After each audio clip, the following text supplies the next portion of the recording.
Now, to our top story now. And Israel has today confirmed that 1,500 bodies of Hamas terrorists have now been found on Israeli territory. Fierce fighting has taken place between Hamas and the Israeli Defense Forces since that unprecedented mass attack on Saturday, which has left, we know now, 900 Israelis dead. Palestine has reported that nearly 700 people have died as Gaza continues to come under heavy air bombardment and as Israel has blocked all food, power and water from the territory.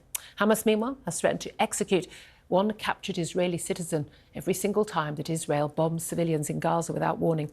It's thought the terrorist group is now holding between 100 and 150 hostages. Well, with me in the studio still is writer and commentator Candace Holdsworth and also now Eyal Biram, who's a reserve captain in the IDF Special Forces. Good afternoon to you both. Candace, I'll come to you in just one moment. Eyal, I suppose that just, first of all, just want to get your reaction to. We know what's happened at the weekend. Every right-minded person is horrified by what happened.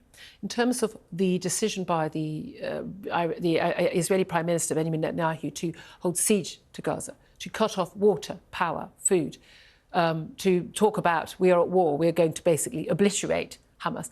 Is that a move that you support? Is that a move that the majority of Israelis would support? Yes, but I think it's important to give some context before that. I've been speaking with my friends, and unfortunately, I lost 8 friends in the last few days fighting there in Gaza. And there may be people in captivity or people that died in the party, in the festival that was not recognized yet. And I'm sitting here in a very sad moment, but I came here in order to give a sense of understanding for what's happening in the Gaza Strip on Saturday morning. When the Hamas terrorists enter the villages and enter the festival, they did not just made any kind of overwars that we saw in the past. They made a pogrom like what we saw in Auschwitz, unfortunately, during the Nazis, when the Nazis controlled Europe about 70 years ago. And we are right now imagining what's happened since then today.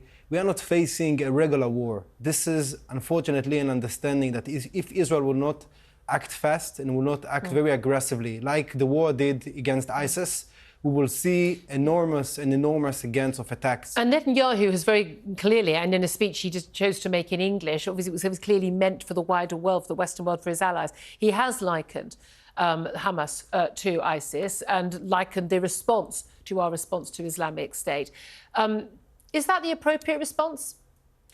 I think we can just check and understand the situation. I've been hearing about, speaking with my friends, with my family there on the border, about women raped next to the babies that have been shot in their heads, about the grandmothers that took into captivity, about families that have been shot together while they're sitting on the sofa in the house. Nobody tried to attack the terrorists. They all tried to save their life. So unfortunately, this is much worse than what we saw in ISIS, and the world should act together. Like Rishi Sunak, the Prime Minister, did yesterday, we have to stand and say clearly, terror is not militants. They are terrorists. Well, I want to ask you actually about the BBC has been criticised actually personally, by the Prime Minister. Rishi Sunak has said that the refusal, and again today, of the BBC on their website and in their broadcast to refer to Hamas as terrorists. They are an officially prescribed terrorist organisation, not just in the UK, in many other countries, including the United States as well. It is actually a criminal offence in this country to express support for Hamas, to support them in that way. Why do you think the BBC prefers to call them militants rather than terrorists? What does that signify to you? A few hours ago, I've been interviewed by the BBC, and I told them exactly that. And asked them, why do you do that? And immediately after, they cut and said, unfortunately, we don't have time to interview you. And I understand clearly that they don't want to hear the truth. They try to lie and say Hamas is a regular army. They are not a regular army. This is not a regular war. This is, unfortunately, a very aggressive terror attack. And why they don't want to do it, I cannot explain it. Unfortunately, this is an inhuman active, not mentioning the truth about what Hamas really is. I'm going to come to you, Candace Holdsworth. You've been joining us for the entire show. I mean, look, it's not the most significant thing in the world what word the BBC chooses to use, but the fact that the Prime Minister has felt it was significant enough to talk about it, it does betray an attitude, a judgment, if you like, by choosing not to use the word. This was a terror attack. Yes. People were terrorised, deliberately targeted as civilians. Why do you think the BBC has not done it, and why should they do it? Oh, well, I mean, so I've had personal experience with this. What former BBC producers have said to me is that we must be impartial because the government calls them terrorists. And I even had one say to me, one man's terrorist is another man's freedom fighter, which I thought was utterly absurd in this situation. I mean, it is very clear that Hamas are like ISIS now. They've crossed, that's what they've crossed into. I think at one point, Israel, they were a sort of manageable threat. They could use the Iron Dome defense system. But what they've done now, which is clearly a pogrom, that cannot be tolerated. And I think people have to call it out for what it is. Coming back to you, Eyal, in terms of what happens now, I think we can predict what's going to happen. We are going to see executions of hostages. This is going to escalate. It's going to get very bloody. We've seen the horrific bloodshed of Israeli civilians.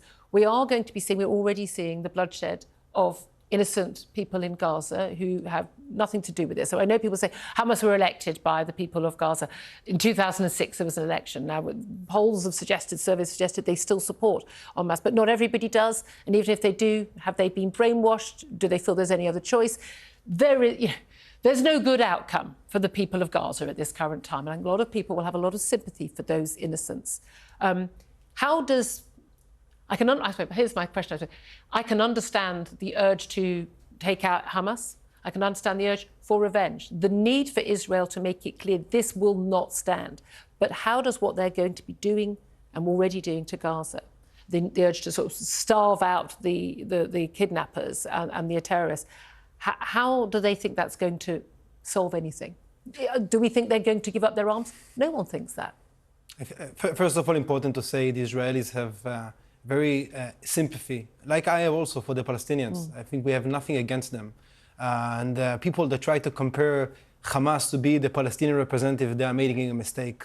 Yeah. I'm not looking for the past for how Hamas was elected and what's happened since then, because they're a dictatorship. They've been throwing the opposites and the oppositions from the roof, and of course, including LGBTQ activists and any other people who try to do something against their own point of view. Yeah. And I think, unfortunately, we will see many casualties in the Palestinian side because Hamas has decided and will continue to decide to put the base camps under the hospitals and to put the ammunition in schools. And more situations like that will continue happening until one thing will change. When Hamas will understand that the world will not give them any other chance to continue controlling Gaza after this situation, I hope we'll be able to destroy Hamas and to hopefully free Gaza from Hamas. The key thing is, of course, everyone talks about the two-state solution, but Hamas has never signed up to that. I mean, their slogan, from the river to the sea, their documents establishing Hamas call for the obliteration, the destruction of Israel as it currently exists. So we are at an impasse there. We've seen the Israeli government has called up Israeli Defence Forces. Everybody who's an Israeli citizen must serve in the Defence Forces or in the Peace Corps. And there are many people are highly trained, people travelling back to the country, even offering extra flights and trips back so people can come back to defend Israel. Will there be widespread public support for this? Will people in Israel feel that this is something that needs to be done? Has this been a game changer for many people in terms of Israel's place in the Middle East?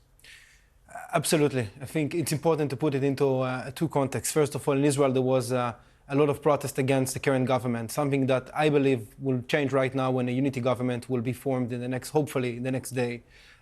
We do believe that after this war, and I hope it will end soon, but it will take some time, all this government should go home, because that was a total failure, of course, of the governments, including the chief of staff. This is a government that's only just cobbled together. Netanyahu is not actually that popular a figure at the current time.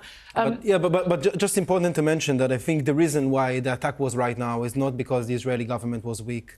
And I'm putting aside all the criticism because we don't have time right now to criticize. It's because Saudi and Israel was very close for signing a peace deal. And this peace deal will change dramatically the Middle East. And that was one aim of Iran, to stop this peace deal. And that's why they encouraged Hamas to join it and to try to destroy Israel. And they will continue trying to encourage both the activists in Hezbollah in Lebanon, the activists in Syria, the activists in Iraq and Yemen. And I hope that Iran will not join also independently for this war, but it can happen. Eyal Biram, thank you so much for joining us. He's a reserve captain in the IDF Special Forces. Thank you so much for joining us here today.